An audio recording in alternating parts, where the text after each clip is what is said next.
بسم الله الرحمن الرحيم لا حول ولا قوة إلا بالله العلي العظيم الحمد لله رب العالمين صلى الله على سيدنا ونبينا أبي القاسم المصطفى محمد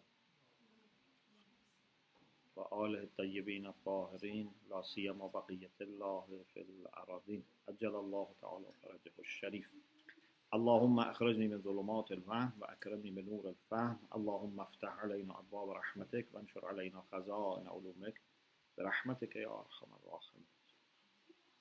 We continue our study of chapter 4 of section 12. This chapter was entitled في صفات الواجب الوجود تعالى ومعنى اتصافه بها, attributes of God and what does it mean that God has these attributes. God has knowledge, God has power. What does it mean? As you remember, we mentioned 4 views. The first view, which was the view of Hikmah, philosophers, and Allama accepted that, was that all these attributes are identical with each other and with essence of God. The difference is only in concept. Knowledge of God, power of God, essence of God are not different beings. The same being, but we analyze and abstract different concepts. But we said there are 3 other views. One view was this one, number 2.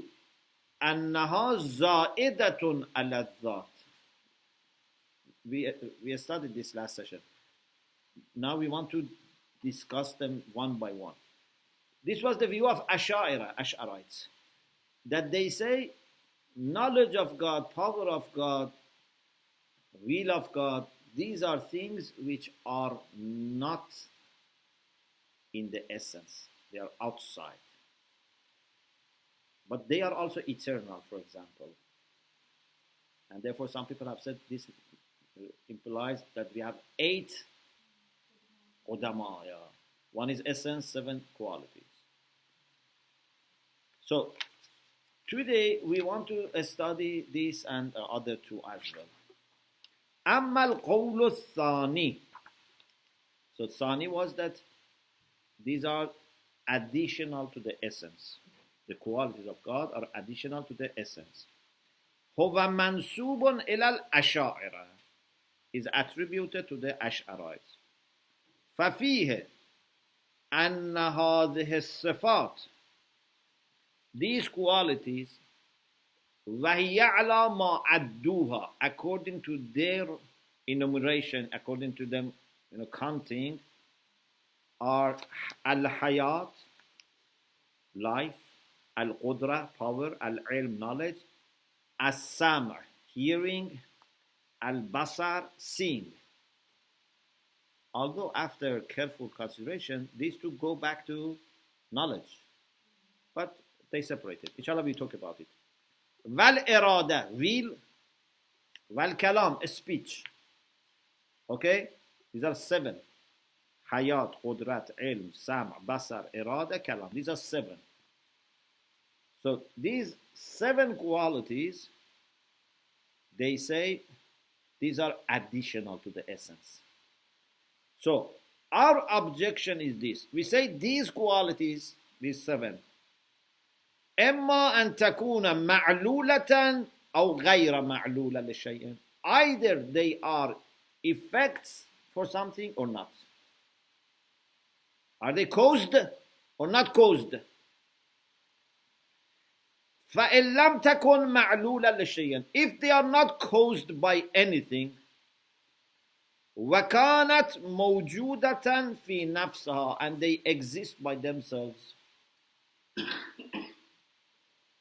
واجبة في ذاتها, and they were necessary in their own essence, كانت هناك واجبات ثمان. Then the result is that we would have 8 wajib al-wujud. وهي ذات, one is the essence, وَالصِّفَاتُ السَّبْعِ, and 7 qualities. So we would end up with having 8 gods. Yeah? Wajib al-wujud as essence and 7 qualities. If you say they are not caused, but adillatu wahdaniyat al-wajib tubtiluhu, the proofs for unity of wajib al-wujud refutes this idea of having 8 wajib al-wujud. So, you cannot say they are not caused and still they exist by themselves. The second option, you say, no, we say it's caused, they are ma'lul. Okay, in kanat ma'lula, now another question arises. Ma'lula for what? What is their cause? إما أن تكون معلولة لغير الذات المتصفة بها. Are they caused by something other than the essence of wajib that they are describing and characterizing? You know, we said the essence of wajib and 7 qualities. These 7 are caused by that essence or by something else. If they are caused by that essence, how can essence which lacks knowledge and power and this, cause knowledge and power? Yeah, مؤت الشيء لا يمكن أن يكون فاقدا للشيء. If God in His essence doesn't have these things, then how can He create these things? فإما أن تكون معلولة لغير الذات المتصفة بها أو معلولة. Either it is caused by the same essence that they describe and characterize, or they are caused by something else. على الأول, if it is by the same essence, so كانت واجبة بالغير. These are wajib but بالغير, because these are ma'lul, they are necessitated by something else. وينتهي وجوبها بالغير إلى واجب بالذات. Okay, there are several problems, several arguments against this. One problem is this. Okay, some wajib other than God has made them necessary to exist. It's a problem. You say God has made them necessary to exist, it's a problem. Anything you say, it's a problem.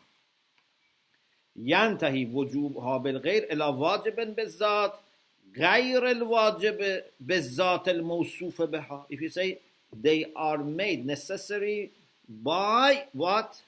Another wajib. We said there is only one wajib. أدلة وحدانية الواجب تبطله. The arguments for unity of wajib refute this, like the previous possibility.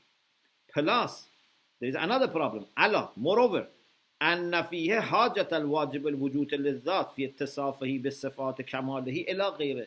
Another problem is that you are saying that another wajib has given these qualities to God, has created these qualities for God. This is a problem. وهو محال. وعلى الثاني, if you say God has created these, يلزم كون الذات المفيزة لها متقدمة عليها بالعلية. Zat, the essence of God, who has made this wajib, must precede them. But if He doesn't have them, how can He precede them?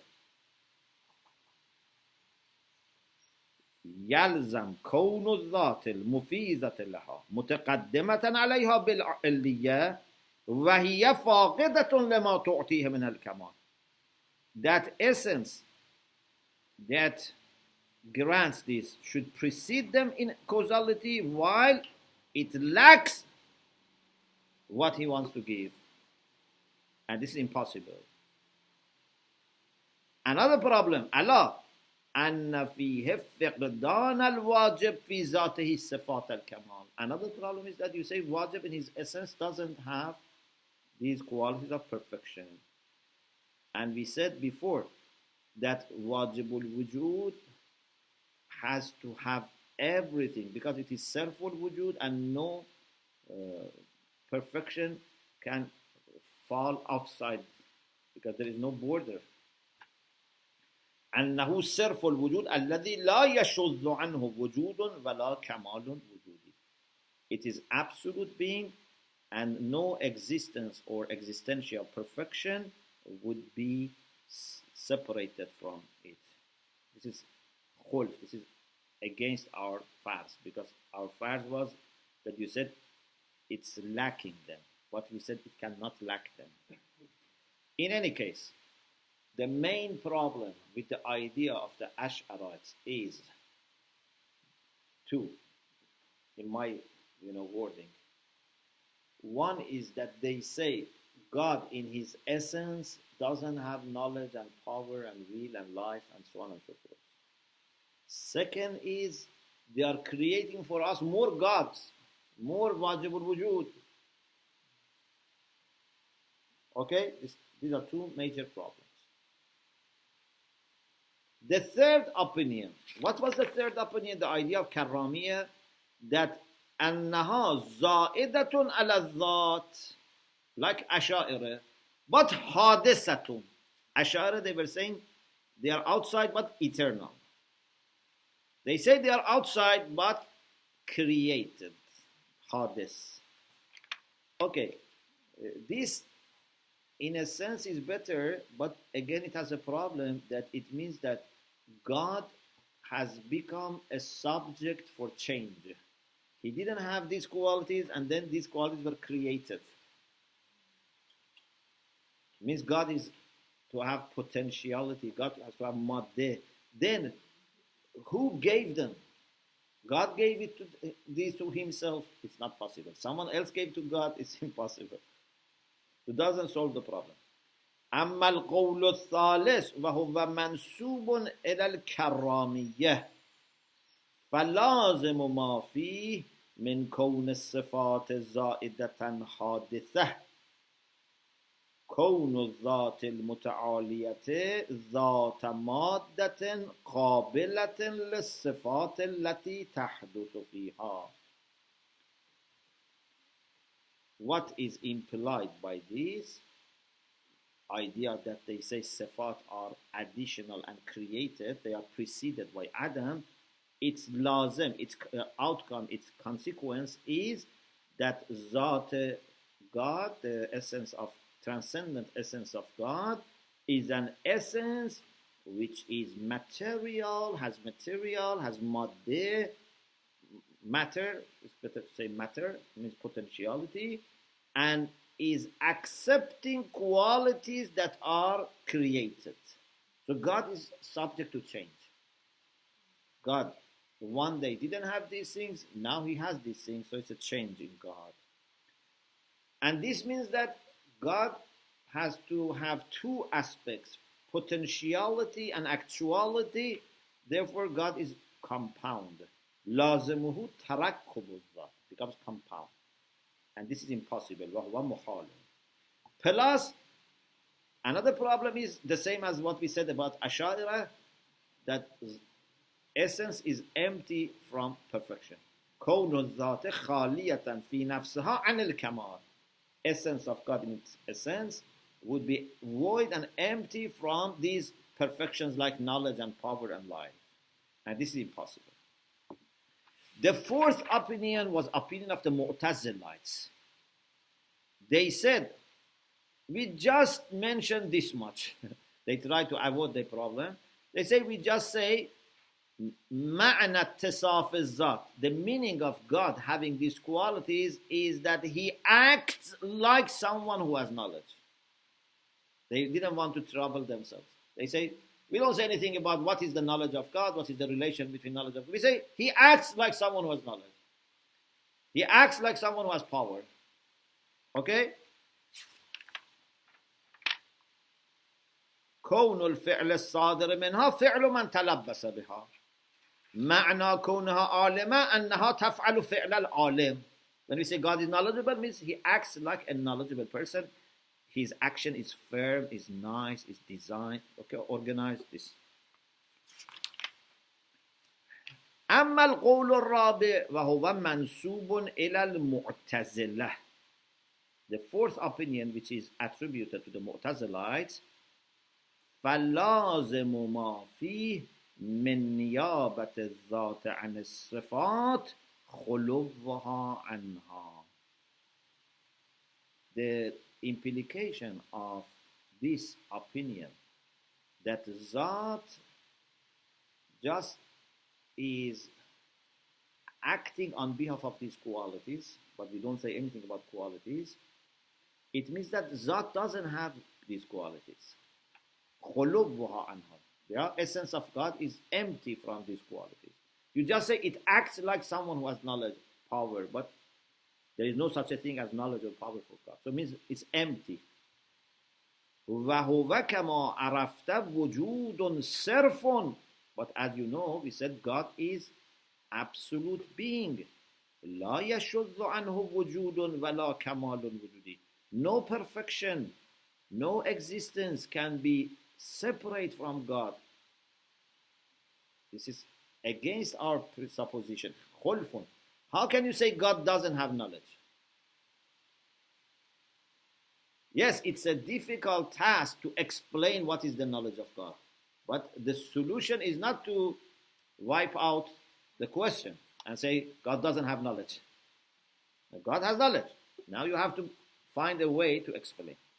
Our explanation is that He has knowledge, He has power, but these are not existentially different from each other in essence. There is one absolute being that we can abstract different concepts from it. Okay, Alhamdulillah, chapter 4 finished. Chapter 5 is a long chapter, but we just started and gives us a kind of preparation. Chapter 6 is about power. So 5 is about knowledge, 6 is about power, 7 is about life, 8 is about irada, will of God, and then we go to the actions of God. So the major qualities of God, which is knowledge and power and will and life, inshallah, we will discuss. So first, let's talk with respect to the knowledge of God. Al-Fasl al-Khamis fi ilmihi ta'ala. Our previous section is very useful for this section. Already we have talked about knowledge in different places. Do you remember? We talked about knowledge in discussion about wujud al-zihni. We talked about knowledge in 11th section about aql, aqil, ma'qul. This is another time that we are talking about knowledge. So at least in 3 places we are talking about knowledge, although in Johar and Araz also sometimes they speak about knowledge as a kayf nafsan. So, قد تقدم, it was discussed before. أن لكل مجرد عن المادة علما بذاته. We said everything immaterial has knowledge about his essence. Yeah? علم حضوری. Everything which is immaterial is aware of itself. It is present for itself. Because علم الحضوری was what? حضور المعلوم لدى العالم. What is known is present for what knows. Every mujarrad has ilm huzuri about itself because it's present for itself. أن لكل مجرد عن المادة علما بذاته. Every immaterial thing has knowledge about itself, its essence. Why? Because its essence is present for its essence. وهو علمه بذاته. So this is the knowledge of God about Himself. So God has ilm huzuri, means knowledge about Himself. But God has another ilm huzuri. What is that? Ilm huzuri about His creatures, His ma'lulat.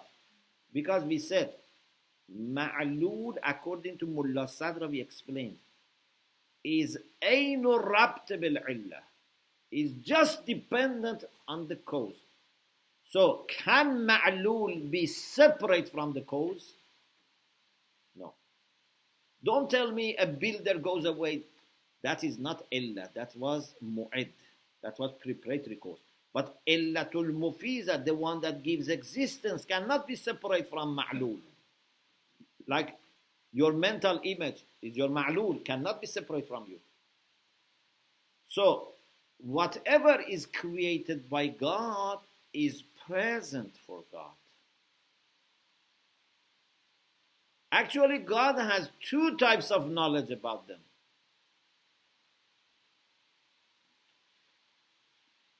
After creating them, they are present for Him, so He knows them. And He doesn't need mind and concept and image. No, they are existentially present for Him. But even before creating them, or at the time that He creates them, no matter, in His essence, He is aware of them. Yeah? But not in a detailed pieces of knowledge. He has one knowledge of His essence and one knowledge of them together, but ilm ijmali fi ayn al-kashf al-tafsili. You remember when we were talking about ilm, we said sometimes ilm is one, but covers many, many things. Like a mujtahid, for example, who has knowledge of fiqh and helps him to have answer for thousands of questions. But these thousand questions don't need to be all in a detailed way and separated from each other be there. So, God has knowledge of Himself bil-ilm al-huduri. God has knowledge of creatures bil-ilm al-huduri in two ways. One, in His essence, He is aware of His creatures. One is that their beings and existence is present for Him. وقد تقدم أيضا أن ذاته المتعالية صرف الوجود. His transcendent essence is absolute being. لا يحده حد. Nothing would limit it. ولا يشذ عنه وجود ولا كمال وجودي. No being and no existential perfection would be separate from Him. فما في تفاصيل الخلقة. So whatever is in details of creation, من وجود, any being, أو كمال وجودي, any existential perfection, بنظامها الوجودي, with all structure, with the whole existential system. Consider the whole world as one unit. I told you, ما أمرنا إلا واحدة. According to philosophers, God has created only once. But that one thing, we can analyze it, yeah? So, all this is موجود عنده بنحو أعلى وأشرف. They are present for God in a higher way, but غير متميز بعضها من بعض. But in God, in the essence of God, there is no separation. There are no details separate from each other. They are not distinct from each other.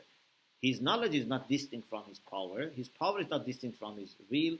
Also, what He knows are not distinct from each other. Because there is no chance for anything to be distinct in the essence of God. Yeah, because basit. غير متميز بعضها من بعض فهو معلوم عنده علما إجماليا. They are known to Him in a holistic way, but في عين الكشف التفصيلي. But He knows all the details. One knowledge, but all the details are known to Him. So kashf means discovering, unveiling is in a detailed way. Yeah? But, yes, I come. So this was in essence. But plus this, you have to remember that all ma'lulat are also dependent on Him and present for Him. So I told you there are two knowledge. Knowledge of God about creatures in His essence, which was what we said. Knowledge of God about creatures by presence of them for God. ثم إن الموجودات بما هي معاليل له. So beings, because they are effects for God, قائمة الذوات به. They all are dependent on God. What type of dependence? قيام الرابط بالمستقل. They are linked and they need something independent. حاضرة بوجوداتها عند. They are all present with their being for God. فهي معلومة له. So these موجودات are known to God علما حضوريا, knowledge by presence, في مرتبة وجوداتها. Also at the level of their existence, they are present for God. المجردة منها بأنفسها. Some of them which are mujarrad, they are themselves present for God. Those things which are maddi, material. How material things are present for God? Because they are very low. بصورها المجردة. Everything which is material also has immaterial image or representation that God is aware of them. Suppose, for example, the image of them in aql fa'al, for example. Although maybe someone says even material things themselves can be present for God, but because they want to make it immaterial, so they say it in this way. فقد تحقق أن للواجب تعالى علما حضوريا بذاته. So it is established that necessary being, God the Almighty, has knowledge by presence of His essence, one. وعلما حضوريا تفصيليا بالأشياء في مرتبة ذاته. Also God has a detailed knowledge by presence of things in the level of His essence of God, before creating them. Because God is aware of them even before creating them. وَهُوَ عَيْنُ الذَّاتِ. This is also the same as His essence. This is ilm al-zati. So God has ilm al-zati of Himself, ilm al-zati of His creatures in His essence. But the third, ilman huduriyan tafsiliyan biha, God also has knowledge by presence which is detailed of this mawjudat, ashya, fi martabataha, fi martabiyya ashya, at the level of the ashya themselves. وَهُوَ خَارِجٌ مِنْ ذَاتِهِ. And this is outside essence of God. وَمِنَ الْمَعْلُومِ أَنَّ عِلْمَهُ بِمَعْلُولَاتِهِ يَسْتَوْجِبُ الْعِلْمِ بِمَا عِنْدَهَا مِنَ الْعِلْمِ. Also, you have to know, knowledge of God, of His, the subject of knowledge, would include also knowledge of them. So if God knows me and you, God also knows what we know. So anything that we have in our mind, He knows. Yeah? So, ilmahu bima'lulate, knowledge of God of His effects, yastawjibu, implies knowledge of God about what knowledge they have. Ma indaha minal ilm. So, any knowledge that our scholars have or ordinary people have, God knows them and knows their knowledge. Okay, it's clear. Okay, so Alhamdulillah, we had the introduction. Now, there is a conclusion, which is a long conclusion, about what is sam', what is basar, and then there is a ishara. We will inshallah discuss this in the next session. Alhamdulillah, Rabbil Alamin.